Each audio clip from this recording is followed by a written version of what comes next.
So today we're talking about beautiful Friesland. So we bought our barge in 2015 and we had our first full cruising season in 2017. Our boat was already in the Netherlands, so we decided to go to Friesland before heading south to Belgium and France. So in 2016, I talked to some Dutchmen about where it might be nice to go in the Netherlands, and they all agreed that the best place to go was Friesland. That was beautiful.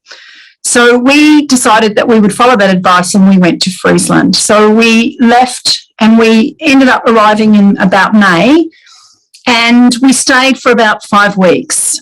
And people in the Netherlands were always surprised to meet Australians because tourism is mainly Dutch and Germans and Belgians, and Australians are quite rare. And they used to say to us, well, why are you here? Australia is beautiful. Why have you come to the Netherlands, or why have you come to Friesland?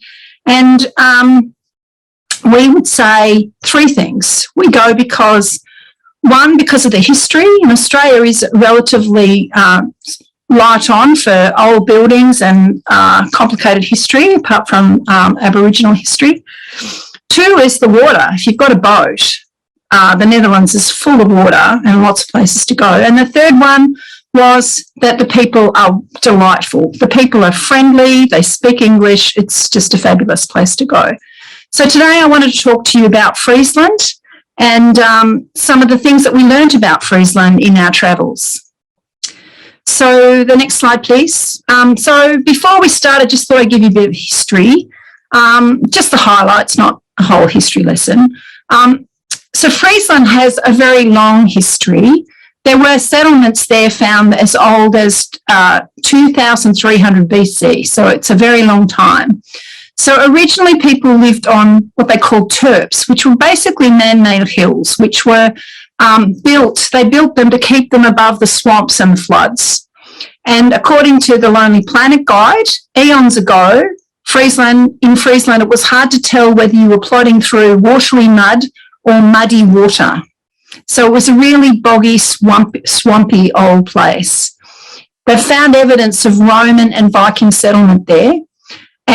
But Friesland did become a major kingdom covering a whole swathe of the coast of the North Sea, including parts of Germany as well as the Netherlands, parts that are now Germany. And even in the Middle Ages, Friesland considered itself as a country with free folk.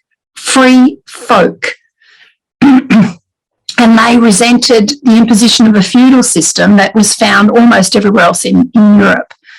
Their battle cry was better dead than a slave. Of course, it didn't last, and this bloke you can see in the picture is actually Grootpier, and he was a fighter for independence and still seen by the Fries people as a bit of a hero. Later on, Frisia was one of the 7 provinces of the Netherlands, which formed an alliance against Spain in 1579. And after the Dutch War of Independence, which went on for about 80 years, was part of the United Provinces of Netherlands, which was formed as the precursor to the modern Netherlands. One particular thing I wanted to talk about was the St. Lucia Day disaster. So basically there was a flood and it was a huge storm tide, and it affected all of Friesland, which you can see on that picture I'm showing, which is the next slide, Howard, Magna Frisia. And that was basically the extent of Friesland. And this huge storm tide killed somewhere between 50 and 80,000 people, which, given how many people would have been around there, was huge. It's one of the largest floods in recorded history, and it took out whole towns and whole cities. I mean, they wouldn't be as big as modern-day cities, but they would have been a major, major disaster. And in fact, it washed away vast expanses of land and it created the Zuider Zee. So as you can see here, there's a lake there in the middle, and that lake, all of the land between the lake and the North Sea pretty much was taken away and became the Zuider Zee, which was, so that lake used to be freshwater and it became a seawater sea. So, it really changed the landscape of Friesland. And West Frisia, which used to just be on the other side of the river, it was now 15 kilometres away from the rest of Frisia, and it was annexed, let's say, by Holland. So it became part of Holland and was not, although parts of North Holland are still called West Frisia to this day. But one of the good things is it did end the war with Holland because it was also just too hard to do. What year was this, please? Can you the flood? Yes. The flood was in 1287. Okay, thank you. Yeah. All right, we'll go to the next slide, Howard. So if you compare that with modern day Friesland, you can see that that lake is now, ignoring the dikes across it, connected right to the North Sea. There's still those bands of islands across between the North Sea, but that would have all been mostly land. So the red is Friesland. So it's one of the most northern provinces of the Netherlands. There are 12 provinces in Netherlands. And the Frisians, as you can imagine, since they were at war with Holland for 200 years, don't like being referred to as part of Holland. They are happy to call the country the Netherlands, but they don't like it being called Holland. So Friesland actually has two official languages, Dutch and West Frisian. And West Frisian in 2007 was the native language for more than 50% of the Frisian population. Actually, West Frisian is closer to Old English than it is to Dutch. It has, Friesland has about a population of 650,000 people. And even though Netherlands is one of the most densely populated countries in the EU, Friesland's density is about 20% of the national average. Its highest point is 45 metres above sea level. So it is flat and it is low. And that is actually on one of the islands out on the Wadden Sea. And the Frisians are tall. So the Dutch are known as the tallest people on earth, but the Frisians are tall for a Dutchman. So it doesn't get very hot there. 32.8 degrees Celsius is the highest recorded temperature in Friesland, but it does get cold, nearly minus 20.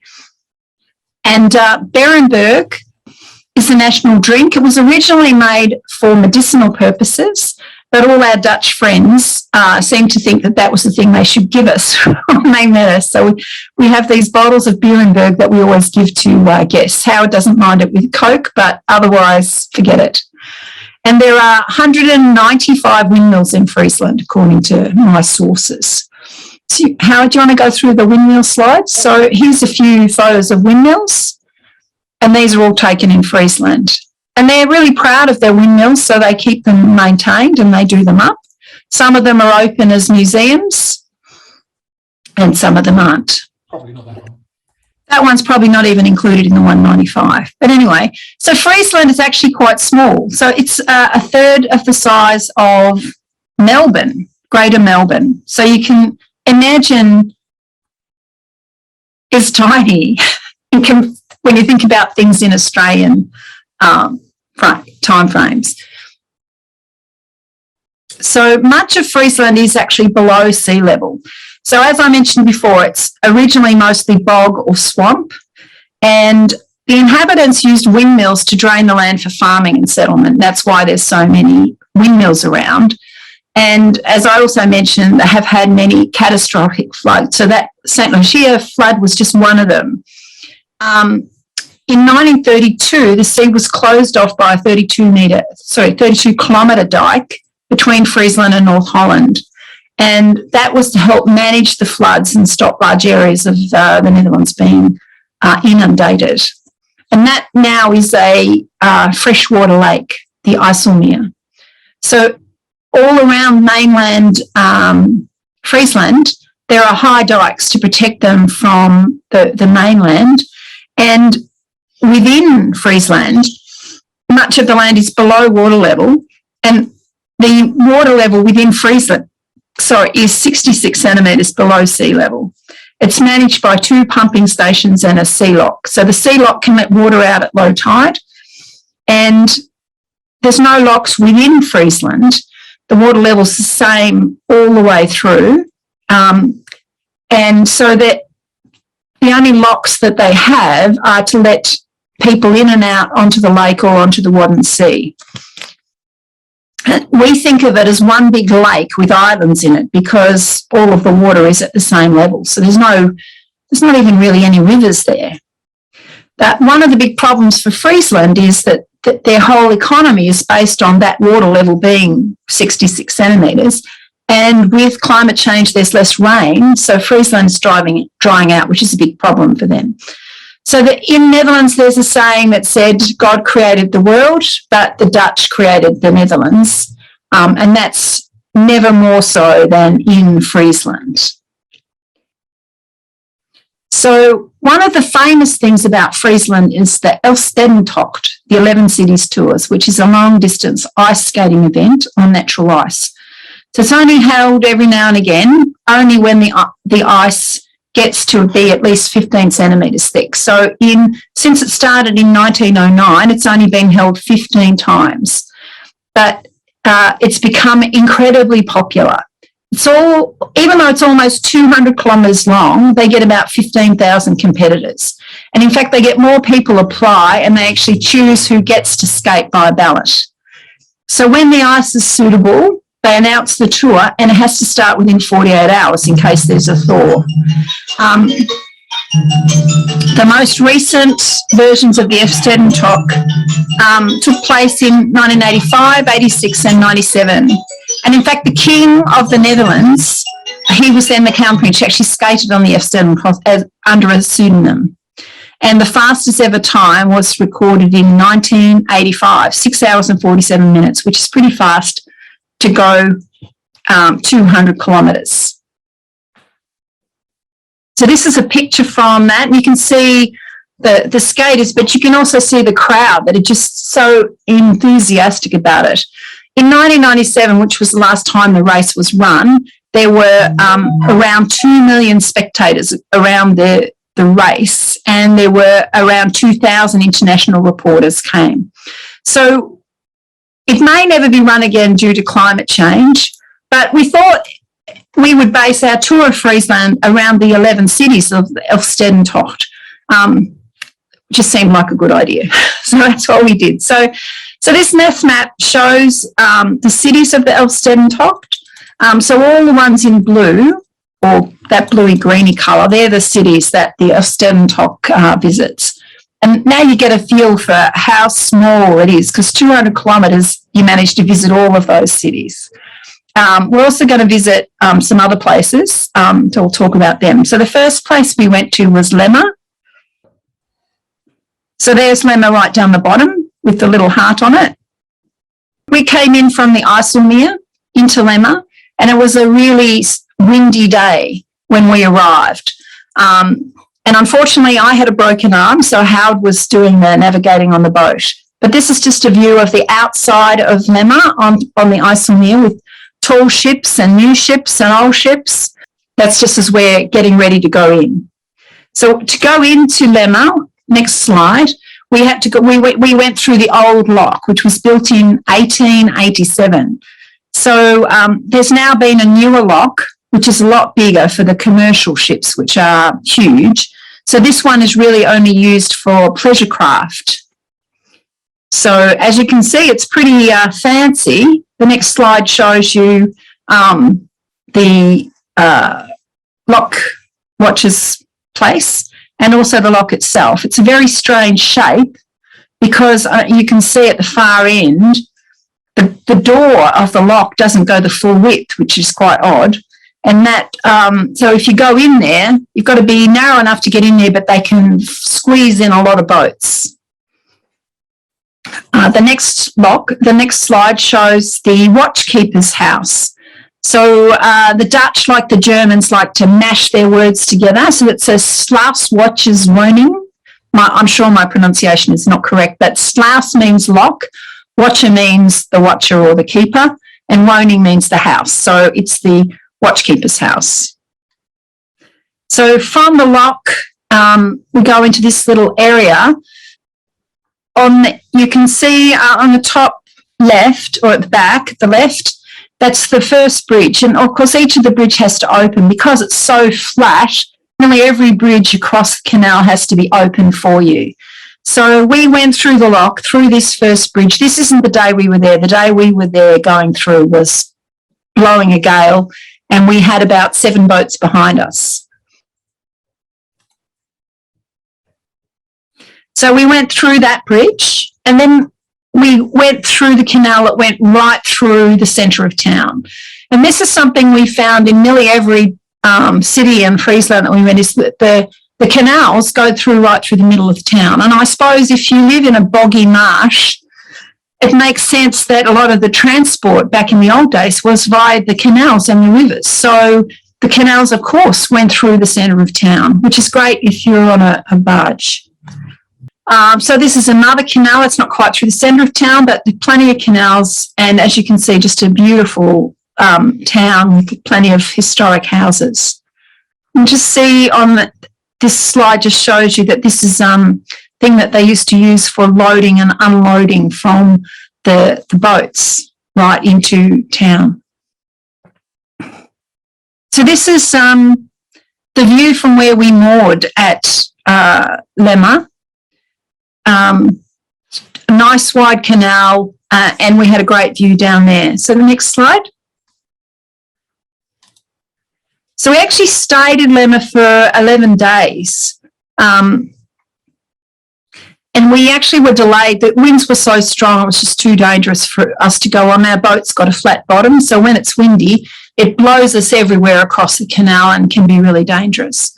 So we were on the canal, and we had all these interesting things happening around us. So as well as using our time to have a look around, we also had the world coming to us, so to speak. So we had the kids sailing, and then we also had the whale boats practicing. And the guys on the whale boat, they rowed past us, and they were really looking really strong, and they were gone for about an hour. And when they came back, they looked just as strong, and you knew that they hadn't stopped the whole time. So they were taking it all very, very seriously. The next slide shows us the Waterkanal, which is a steam pumping station. And this is actually a World Heritage Site, and it's just on the outskirts of Lemma. It's according to UNESCO, it's the largest steam pumping station ever built and is still in operation. It represents the high point of the contribution made by Netherlands engineers and architects in protecting their people and land against the natural forces of water. So it's still used a few days each year for pumping water out of Friesland onto the IJsselmeer during extremely wet conditions. So they have another electric turbine pumping station which does the job every day, but in really wet times this one powers up and off it goes. So it commenced operation, was working on its own in 1920 as a coal-powered pumping station, and was later converted to fuel oil. And it worked until about 1967, I think it was, when the Stavoren pumping station, the electric turbine one. So you can come and visit this. It's open to the public, and you can get a tour. And it's just fascinating to have a look around and see the workings of the inner of this. So we actually didn't see it working, but it still was pretty amazing to go and visit. Some of the... these are the pumps. These are the big pumps. Yeah. That's the steam. The boilers.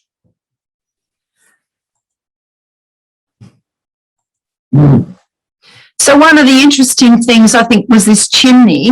So they had just finished the pumping station. They were getting ready for their opening day, big event, and a chimney got hit by lightning. They hadn't yet installed the lightning conductor, and luckily it was covered by insurance and they were able to rebuild it without delaying the opening. But wouldn't you feel bad? And that happened. I think we found in a lot of places lightning was a big issue, and probably because the land is so flat that anything sticking up would attract the lightning. So as I said, we were delayed by strong winds. So the next town from the Elstedentog was Sloten, And we visited Sloten by car. We had guests come and they had a car, so we used that to go and visit Sloten. So this is the smallest city on the 11 cities tour. But like all the other cities, it has a canal going right through town, which I suppose is important if you're going to have an ice skating race through town. And also had this magnificent windmill on the town.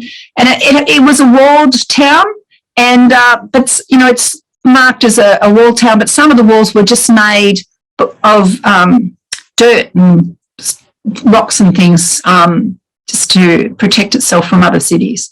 So that's the canal going right through the centre of town. It's a bit small for our boat, but would have been fine for boats of that era. And it was a delightful small town, beautiful old buildings. Next slide, Howard. And we were there on a bit of a rainy day, but you could really get the feel for a lovely little village. Next slide, Howard. And keep going. So that's the view from the water of Sloten. And as you can see on the left, there's a marina there of plenty of boats. And as we'll talk about later, there's just boats everywhere in Friesland. So the next town, when we finally were able to move the boat, we went to Workham, which I think Lynette and Richard mentioned. They went in and saw boats in the Islemeer just off Workham. So we went to Workham. We stayed overnight at a mooring on a lake, just not far out of Workham. We have a Maracite pennant, and that allows us to have, it only costs about €12 to buy this pennant. And from that, you get free mooring on many of the places in the Friesland lakes. And so we had this beautiful night there on the lakes, and we're able to sort of explore nearby and watch the beautiful sunset. So the next morning in the rain, we headed off to Workham. And this time we decided to moor just outside of town rather than trying to go through the middle of town on the narrow canal. I think Lemma put us off that, but we had this lovely mooring, as you can see, as Howard walking down the road from the mooring just towards the town. And although we avoided it, plenty of other people didn't avoid it. Next slide, Howard. So this is a scoocher, which is an old-fashioned sailing ship, which has come from the Islemeer, and it's come through town and then just going off somewhere else. Next slide. So this is our mooring in Workham. We stayed there for 14 days. And one of the reasons we chose that is it's on a train line. So it made it easy for us to visit other towns because of my broken arm. We couldn't really move the boat.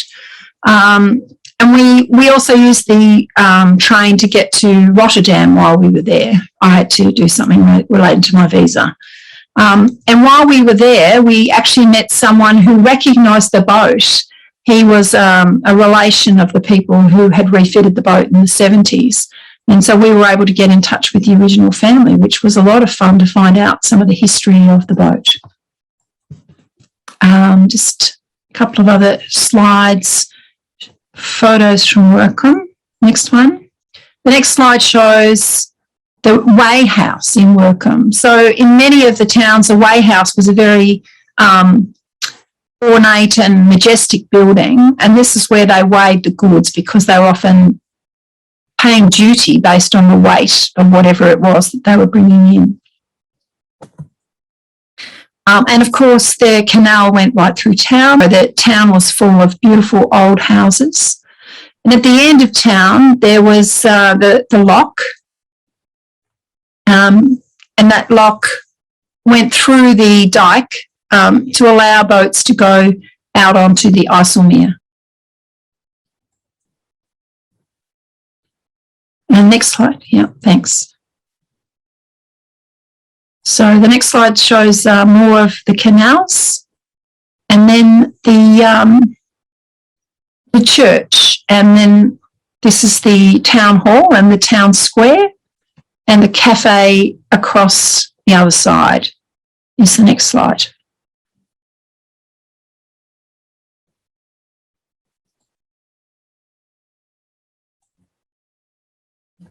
Next slide.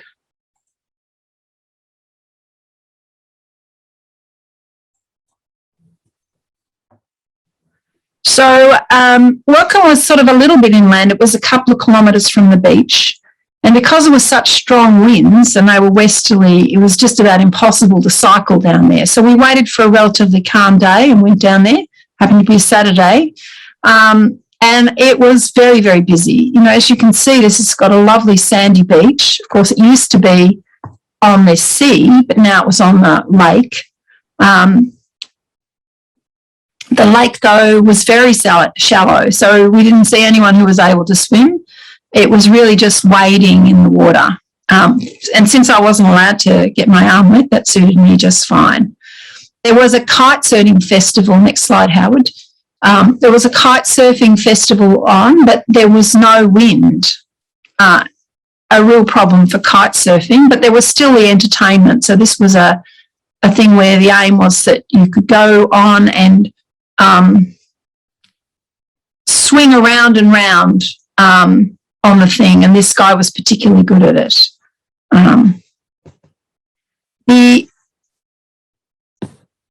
Of course, there was a band.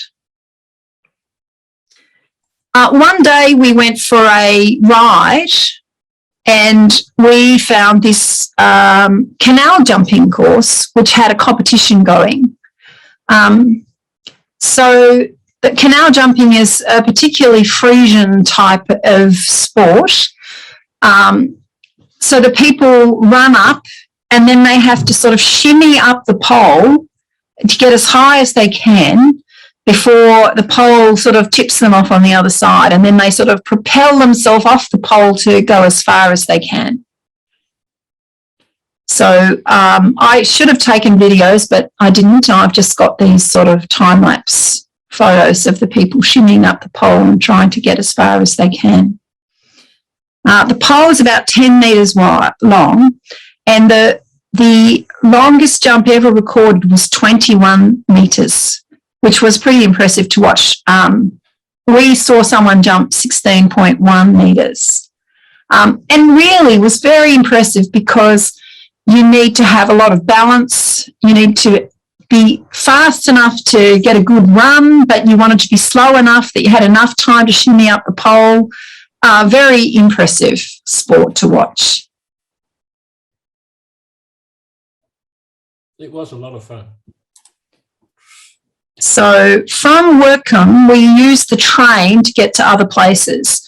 So one of the places we went to was Stavern. Now, I've mentioned Stavern before because it's the place that has the electric turbine pumping station. You want to go to the next slide, Howard? And again. Yeah, so this was it, and was built in, I think it was built in 1967, and then it was renovated in 2011. So it took over the Rauda Canal, which we saw before in Lemmer, and this is the main pumping station for Friesland. It can pump 7,300 cubic metres per minute. So that's a huge amount of water that they have to get out of Friesland in order to keep it dry, or dry enough. So that was the main highlight for me of the visit to Stavern, although there was a few other things. Of course, there was this weird sort of accommodation place, not really sure what that was. There was also a statue of a lady looking out to sea. We saw this sort of statue repeated a few places. It was really a lady who was waiting for her husband to come back from the sea, either from trading or fishing, and oftentimes not coming back, I gather. So as usual, there was a canal through the centre of town. There was plenty of boats around, and there was, of course, the lock taking you from inside the inland through the dike into Isselmere, the Isselmere.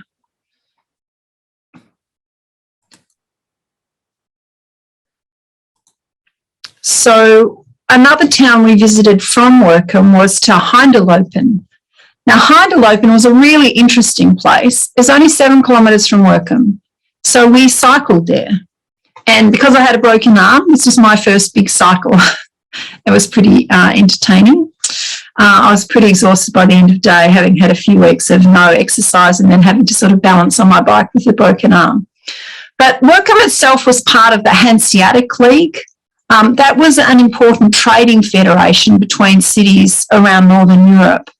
And it really had closer ties to other cities in the league than it did to towns in their own neighbourhood. So it was probably closer to towns like, Stockholm, Riga and Hamburg than it was to Workham, which is only 7 kilometres away. And apparently, because of that, they developed their own language. So they didn't really talk much to their neighbours. So they developed their own language and they had quite distinctive arts and decorations. Next one, Howard. Oh, sorry, it's me that's behind. So, of course, they had the canal through town. They had the dike. And on one of the slides, you would have seen the kite surfing and some, as usual, some beautiful old buildings. And in the last slide on Workham, there's some examples of the arts and decorations that they developed, which was quite unique to Hinderlopen. Another town we visited, this time on the train again, was Snake. Not Sneak, it's Snake. And the symbol of the town was the water port. So this would have been, in the days when it was a walled city, this was the way people would have been able to enter the town into the main canal through town. So Snake is a major water port centre in Friesland. And they have a thing called Snake Week, which begins in early August. And it's an annual event. And it's the largest sailing event on European inland waterways. And thousands of people come each year for that. Next slide, Howard. That's still the water port. One of the things we did while in Snake was visit the Fries Shipyard Museum, which was basically the Friesland Maritime Museum. And this museum was a major museum that had a lot of information about shipping and boats and Friesland, historical information and current information, as well as information about the city of Snake and about some ice skating as well, which was a big sport there. But the thing that caught my eye was some of these drawings of old boats that were loading peat. Now, our boat would have been what our boat was originally designed to do. So this is something like what our boat would have done. And our boat would have originally been a sailing vessel with leeboards like this. So that's what our boat would have been doing. Now, of course, our experience was there's plenty of wind in Friesland, so generally they would use the sails to get around.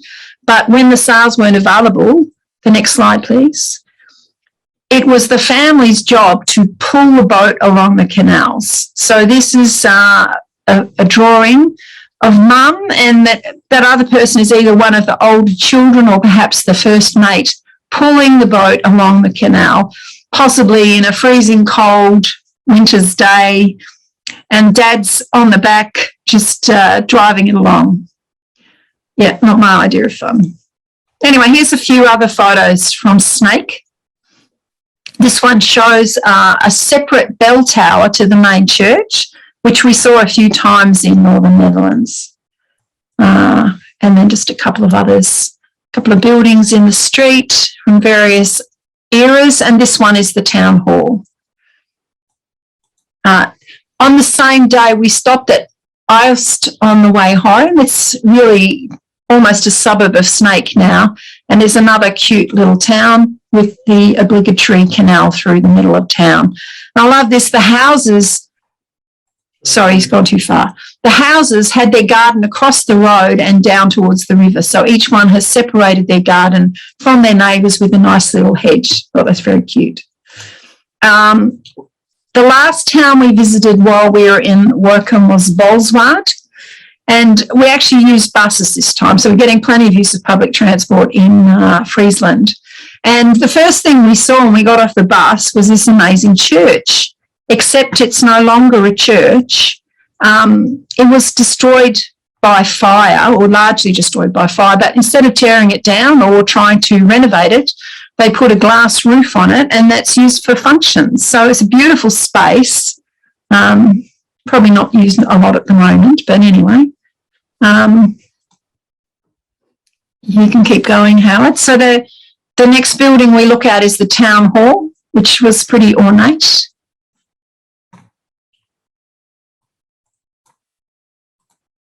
And you can see the town hall in the background, and of course the canal going through the centre of town. A couple of other lovely buildings in town. And then the town was surrounded by a canal, probably more like a moat, and there was warehouses and things on the side of the canal. So we got another crew to come and help us, and we headed towards Leeuwarden. But we had 3 nights on the way. So we made use of our Maracite flag, and we moored again. So the second boat is ours. And as you can see, there's table and chairs out there. We're sitting out on the grass to have our dinner. Very nice. And the next slide shows another Maracite mooring that we had. We were moored on one side of the river, and friends of ours were moored on the other side in that blue boat in the middle facing to the right. And they just had a little dinghy, so they jumped on the dinghy and came over and had dinner with us, which was lovely.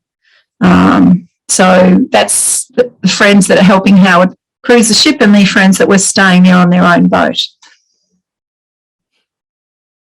Now the next slide shows a lady who her job was to open the bridge as you came through.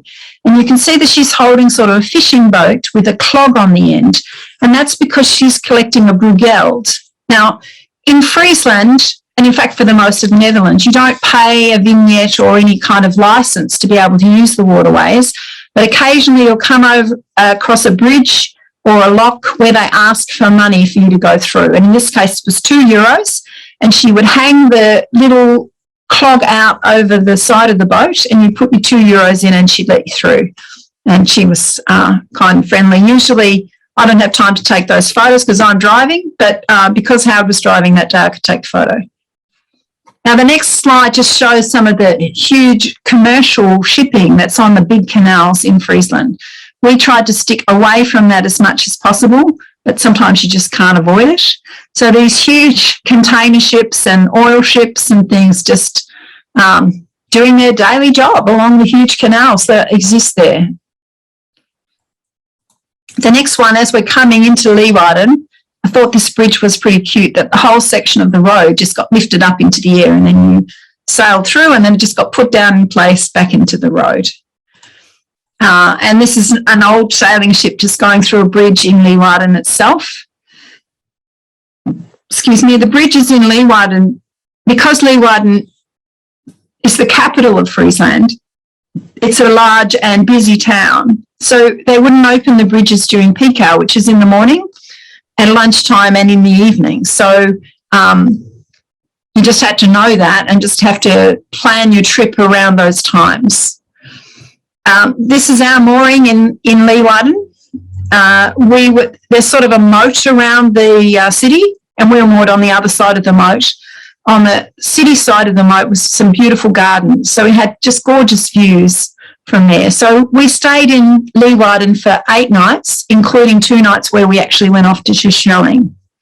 And again, the canal where we were moored was used for sailing and all sorts of water sports as well. Next slide, Howard. Yeah, thanks.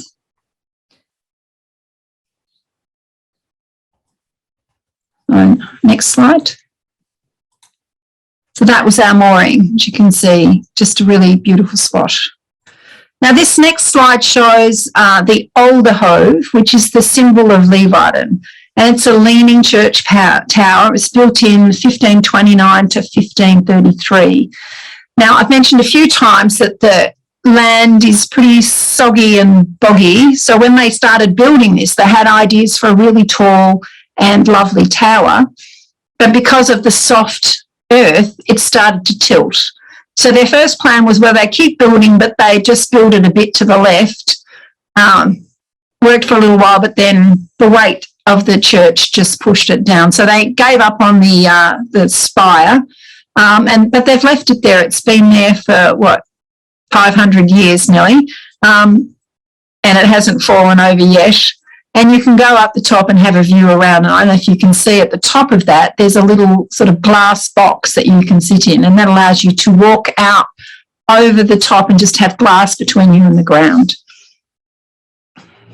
So the next couple of shots show views of Leeuwarden from the top of the church. Now, Leeuwarden was going to be the European capital of culture in 2018, so we were there the year before that.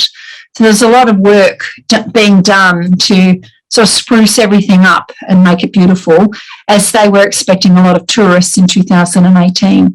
It's quite an honour to be chosen for a European capital of culture, and so it was quite interesting to be there at that time. So the next major building we're going to look at is the old weigh house. So I mentioned this before.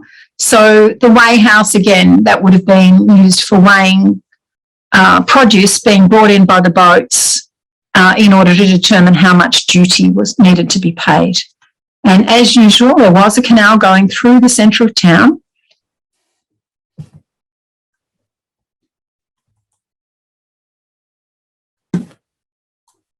And this is just a little building in the park that was just opposite to where we were moored. And there's just a couple of other shots of various buildings and structures that we saw when we were in Leeuwarden.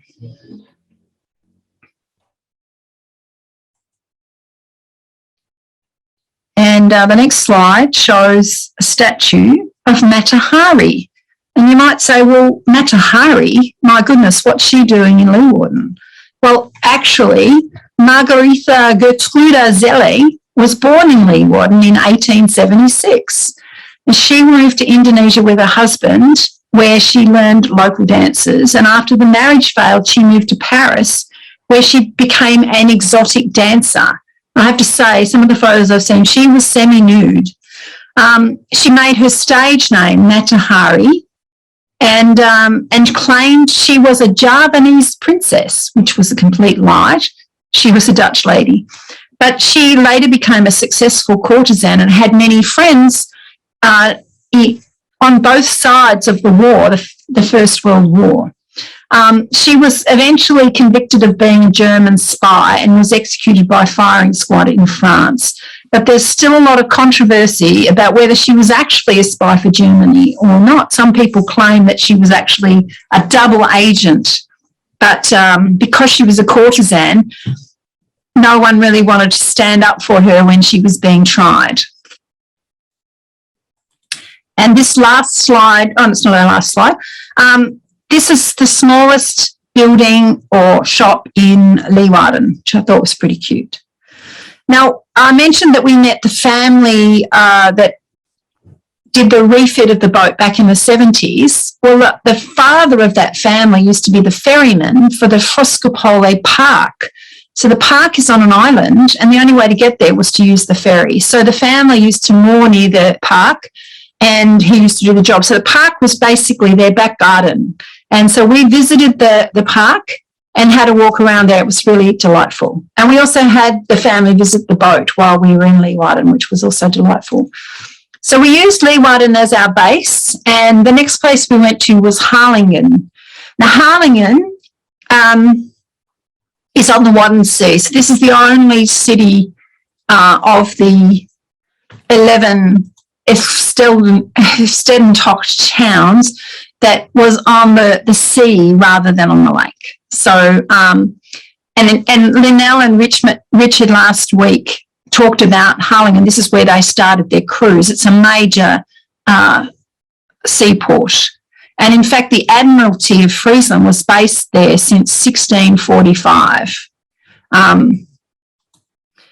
This next slide shows a lion, and I always think that this is a lion that has been sculpted by someone who's actually never seen a lion. But is pretty cute also. So there's a few slides coming up of Harlingen, which major seaport, had a lot of warehouses and so forth, and buildings associated with the port and the harbour. You can keep going, Howard. Thanks.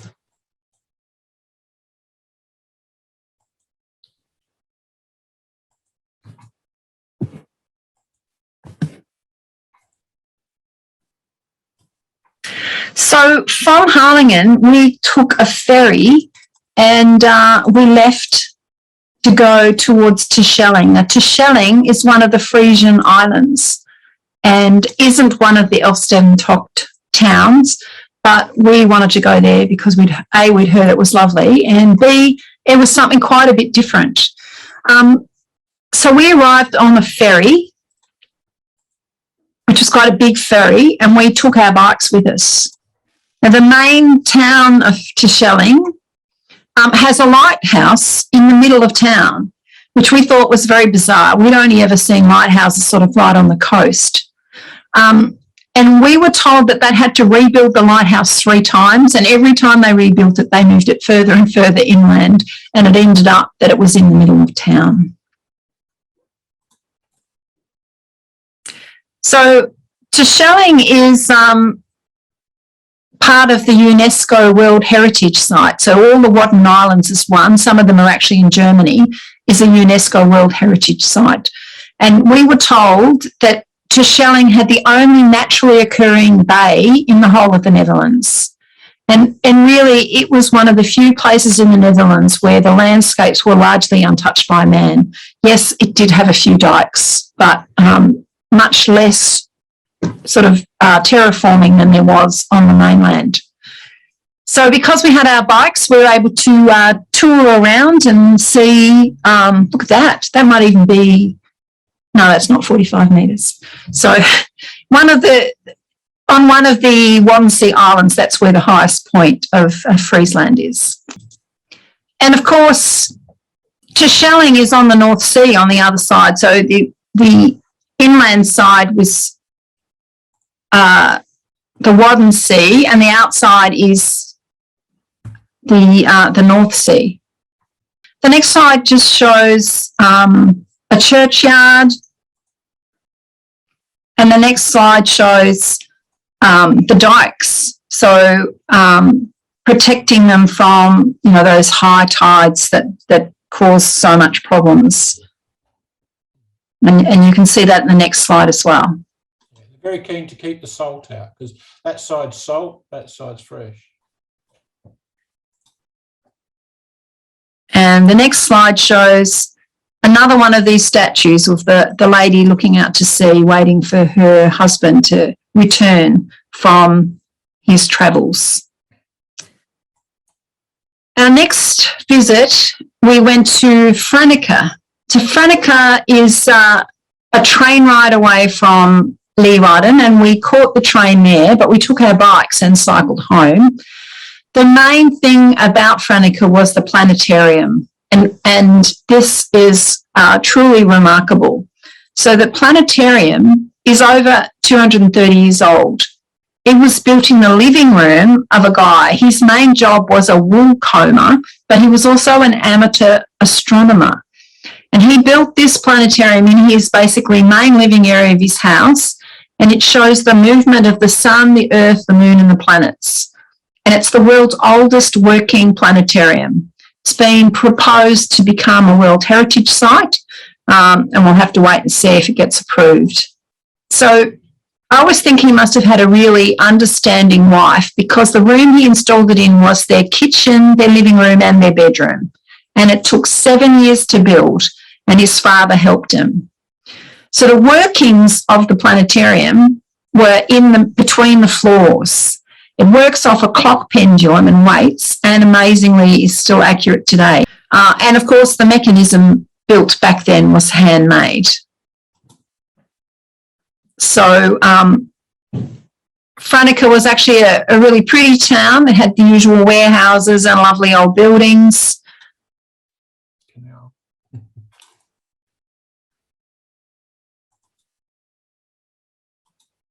I'll let Howard just go through the pictures there. At his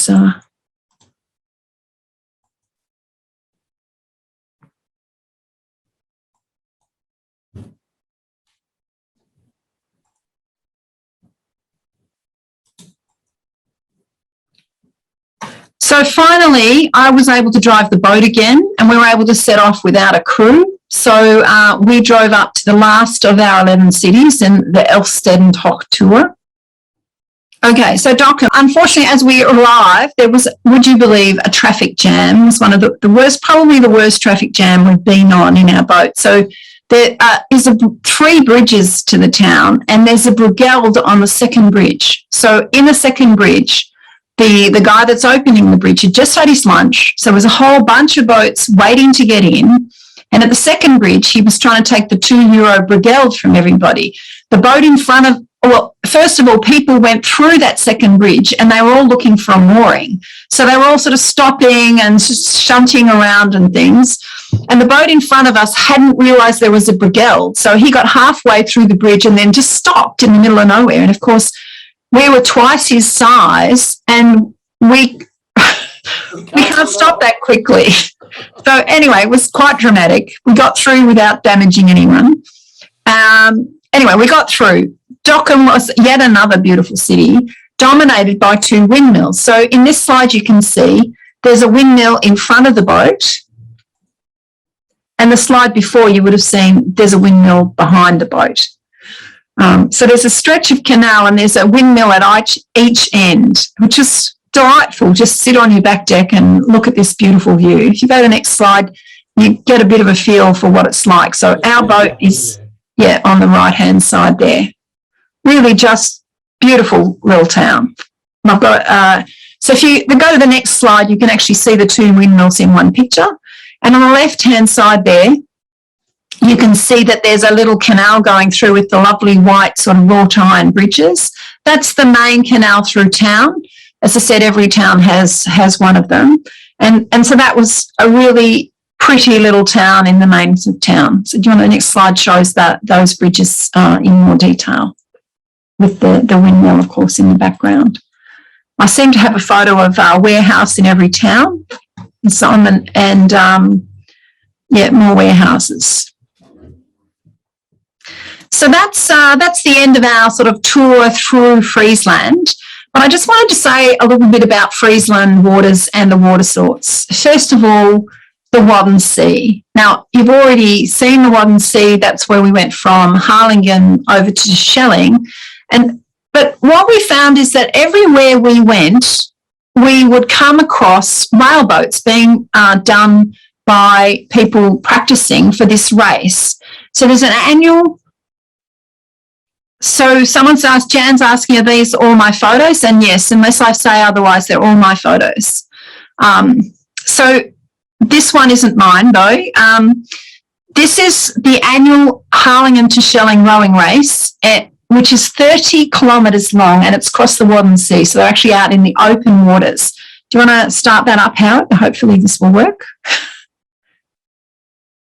So this is what they do when they're in the race. I don't know if you can see that. So 30 kilometres of this kind of racing. You can see why they have to... These boats originally would have been used by the Dutch for whaling when they used to go catch the whales up around the Arctic. And they were very, very famous whalers. And the whale boats are everywhere in the Netherlands. It's a national pastime. Well, certainly in Friesland and the northern things. We didn't see it so much down south. But if you go to the next slide, Howard, you'll see a few examples of some of the whaleboats going along that we saw all sorts of places. So this is a crew of ladies. It wasn't just the men. No, that's a mixed one, that one. Is it a mixed one? Or is it maybe it's the next one that's... no, it's not. That's me. Yep. That's the ladies. Yep, so they even opened the bridges for the ladies. Well, I'm sure they open for the men as well. And that's another one. That was out in the middle of nowhere, this boat passed us. So the next thing is the Frisian Lakes. So as I mentioned that it's very flat and it feels like it's a lake with lots of islands. The Friesland Lakes is actually 9,300 hectares of lakes. They're man-made. So when they extracted peat, which was a huge thing, they extracted peat for fires and for all sorts of things until about the 1950s, and also for drainage, they would well, I'll answer that question in a minute, Patsy. So when they were extracting peat for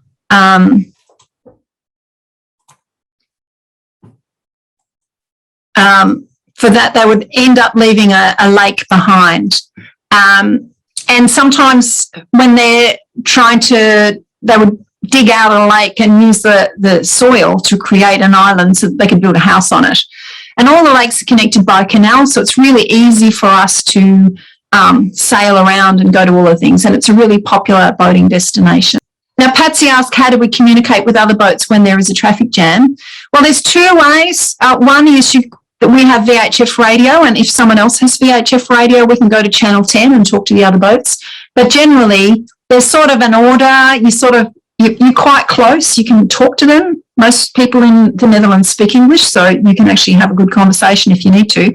But mostly it's just sort of, you keep to the right, you give way to people on your right, and you just go through. But when someone suddenly stops in front of you, generally there's not a communication. You just wait. We're never in a hurry. We just wait. I hope that answers your question, Patsy.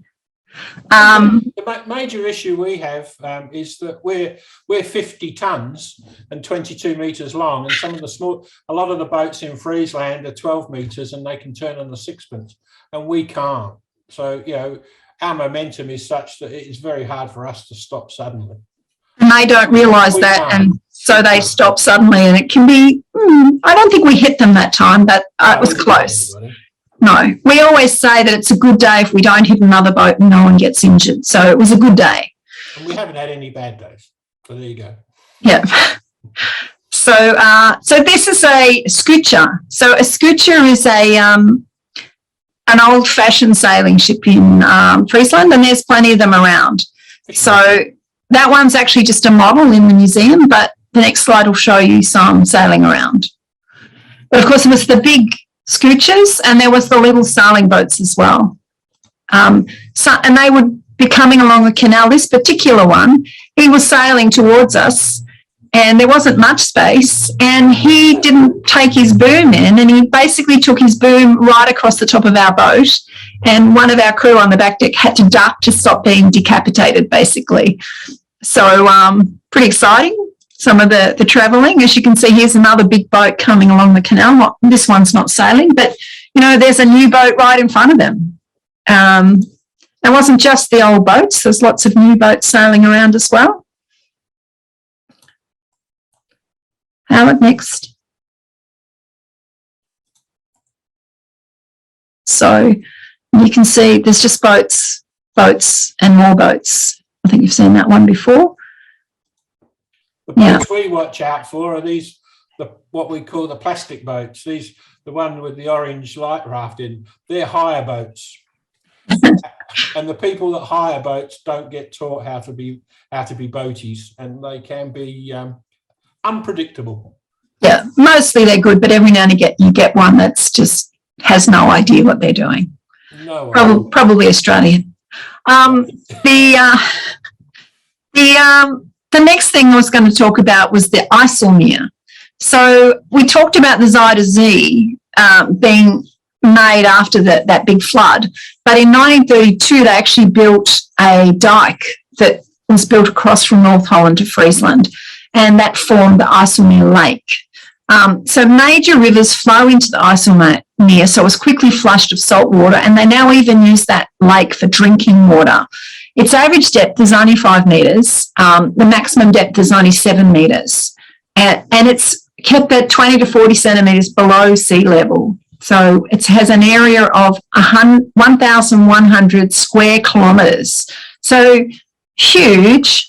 and it's very popular for sailing. In fact, we heard that many Germans leave their boats in Friesland and they just drive across from Germany, it's not very far, and then they go sailing on the IJsselmeer because it's a lovely lake, it's big, and it's fresh water, which is much better for boats because it doesn't have the same corrosion for boat hulls, and there's much less build-up of marine growth. And everywhere we went in Friesland, if it was a port town on the IJsselmeer, there was at least one large marina, usually more than one, and on the lake side of the loch, and often there were other ones on the inside of the loch. So just thousands and thousands and thousands of boats. So we did do a little bit of a trip on the IJsselmeer, and there's a few shots of that. And this wasn't even a weekend. So, there was, the old boats and the new boats, tall ships,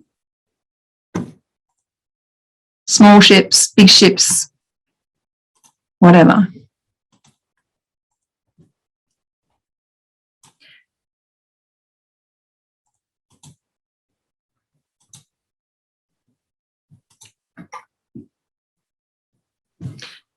So, the last thing I just wanted to talk about very briefly was farming. Now, we weren't there to look at the farming, although many of you will have recognised that Frisian cows are from Friesland, but we actually saw a lot more sheep than we did cows. Sheep than cows. But what we found intriguing were these buildings. Now, you can see the colour of the roof changing on this building. And what we understood was that the front of the building was the family's house, and the back of the building was the barn. And so in winter, when it can be bitterly cold in Friesland, you didn't have to go outside to feed your animals. So the animals would be kept in the barn the whole winter, and they would just have a little back door that just went straight into the barn.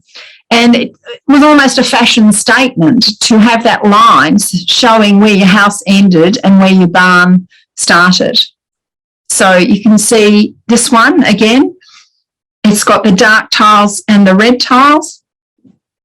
And this one actually has thatch on the barn side and tiled roof on the house side. But most of the animals in Friesland would be inside in the winter, and they come out in the spring.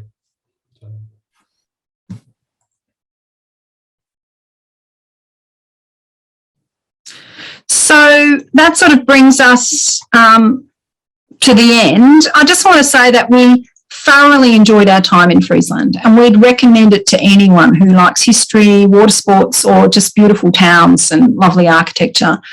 It's really easy to visit. There's excellent public transport, and the majority of people speak really good English, and some of them speak great English, and they've been really friendly and welcoming. And we had one day we had to drive to a hospital, and the guy in the next boat just offered to drive us there. Just really friendly. And so it's really set up for tourism. So with the IJsselmeer, a lot of the trade, a lot of the fishing stopped, and they've actually moved a lot of their production or their economy to be tourism. So if you were interested in that kind of thing, it really was a delightful place to visit, probably especially because we like boating, but anyway. So any questions? You might want to come off mute if you want to ask a question. Yeah, but I'd be interested to know how you broke your arm. Well, I wish it was an exciting thing. I was hanging out the washing. Oh. So we have a washing line on the back of our boat, and of course our boat is made of steel. And there was a little loop in the back deck, and I tripped on the loop and I just fell. And because steel is not very forgiving, I fractured my arm in 3 places. Oh, and just on my wrist, sort of my forearm, and I also fractured my elbow on the other arm. So, yeah, it was not a very good story, I'm afraid. Oh. It Thank gets you. worse. So I have a question about this. You were talking about the fact that Friesland's drying out. Yeah. And yet these pumping stations are working all the time. Can you explain why they need to pump? If it's drying out, they shouldn't need to pump so much. What's going on? So the issue is, Friesland doesn't really have any rivers arriving. What it does, though, is it has a lot of rain. So the pumping is to take the excess water from the rain out of Friesland. So when it doesn't rain, they don't pump as much. And if it doesn't rain enough, the water levels start going down. And that's when they have a problem. A matter of when they have a really dry spell. Yeah, exactly. Yeah. And those are becoming more common. Yeah. It's actually interesting. Amsterdam, I don't know whether you're aware, but a lot of Amsterdam houses are built on piles that are under the water.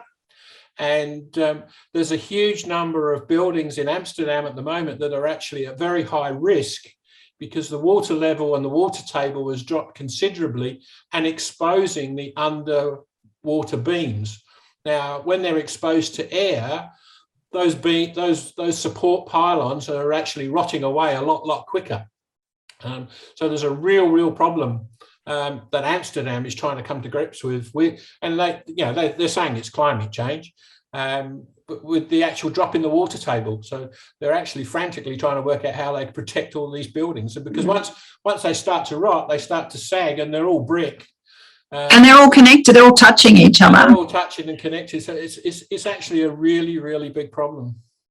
And yet, in the rest of the world, the water levels go, as we believe, the sea level going up. So it's a bit odd. Well, because this is because of the lack of rain. So Amsterdam is not on the sea. It's on canals. And the canals are below it. Well, I mentioned the IJsselmeer is 20 centimetres below sea level. And I'm not sure about the Markermeer because there's two dikes, there's two separate lakes. And Amsterdam is pretty much on the same level as the Markermeer, which is probably 20 centimetres below sea level. So it's all about keeping the status quo and how they can do that. When we were there, one of the locks we wanted to go through, we went through on the last day before it closed. And their problem was that the lock is letting salt water in.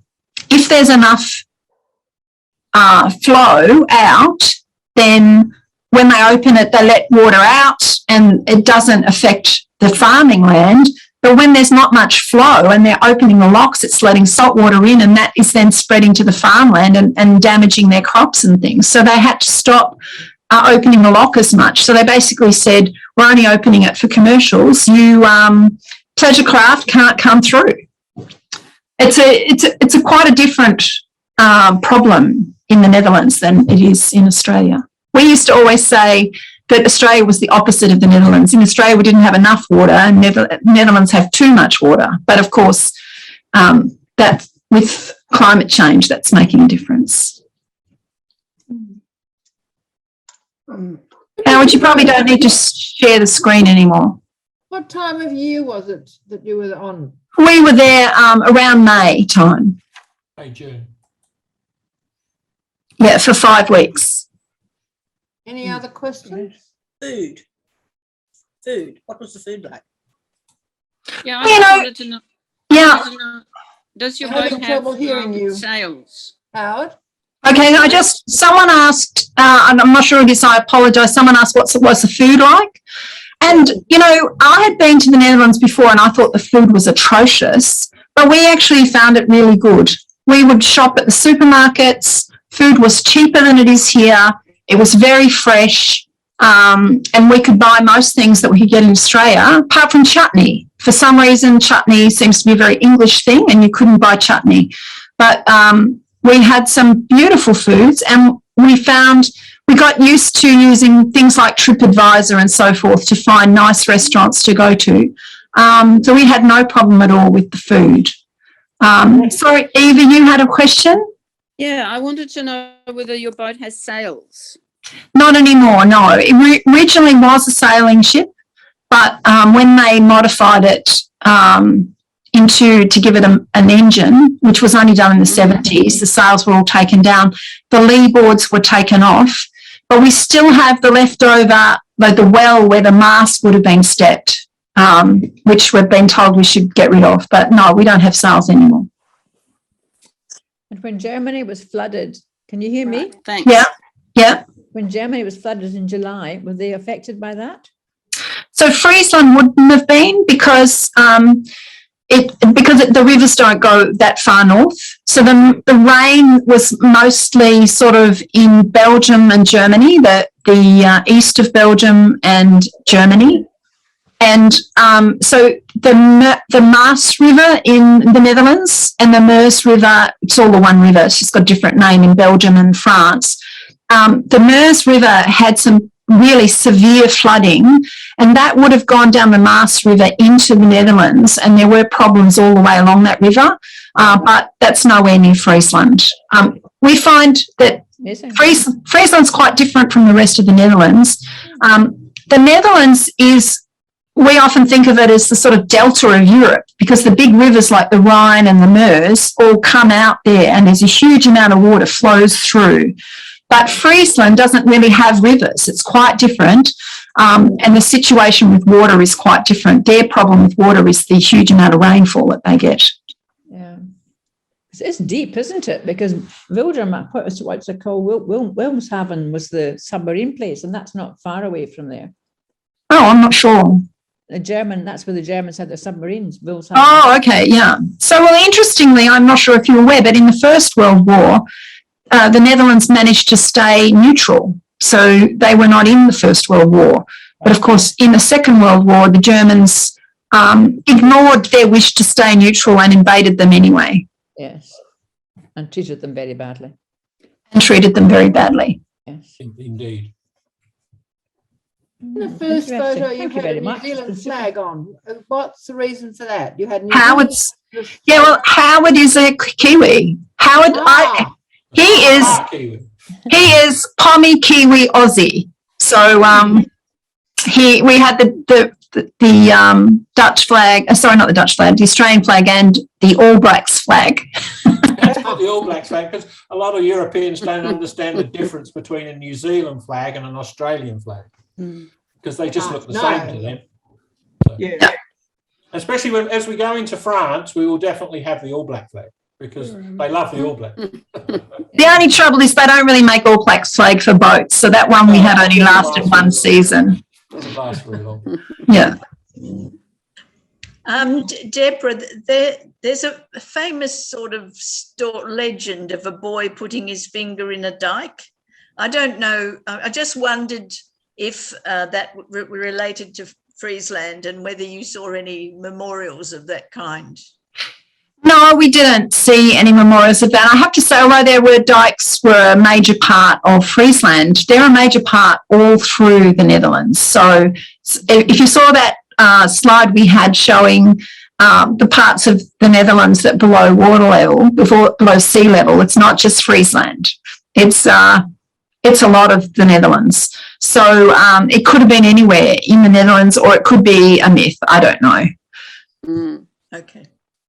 So when you're mooring, can you moor sort of basically anywhere, or are there certain areas designated for tourist boats? Or in the Netherlands, you're only allowed to moor in a designated mooring. So we have various ways of finding out where those are and planning our trips. But you can't just, in France, you can basically moor anywhere unless it says you can't. So whereas in Netherlands, it's the other way around. You can only moor where it says you can. So it's quite different. so you'd have to sort of know those areas before you went there, really. Well, we're members of the Barge Association, and we have lots of good maps and so forth. And one of the things we use an awful lot is actually Google Maps, and we go into the satellite view and zoom in and have a look and see what it looks like as well. So if someone says there's a mooring, we can go in and have a look.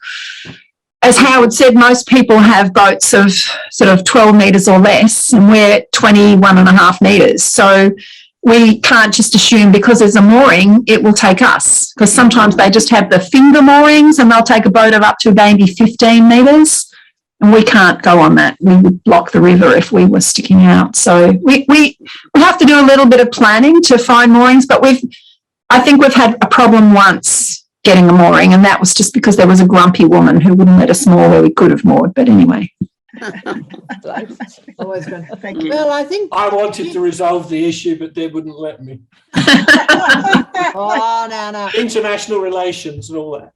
Anyway, we found a better mooring in a marina which had a very nice G&T. It was a triple. I paid for a single, and then I was completely off my rocker for the rest of the night. Sounds good. I think that it's been a terrific talk. Thank you very much, Howard and Deb. It's, I wonder when you'll get there again. Well, we're planning March. We're going. Good for you. Hooray. Good on you. Yeah. Okay, get yourself vaccinated, everybody. Who's vaccinated amongst you all? Hands up if you're two vaccinations. Oh, two hands for 2 vaccinations. One for one. Hands, okay, we're almost all there. Yeah. All right. Well, thank you very much for that, Deb. And, Yeah, no worries. Fantastic. Yeah, and if anybody is interested in talking about barges, we are always happy to talk barges. So, Especially at the moment. yeah. Yes. Anyway, look, Thank you, Howard. Just Thank wondered- you. Yes, thank you very much.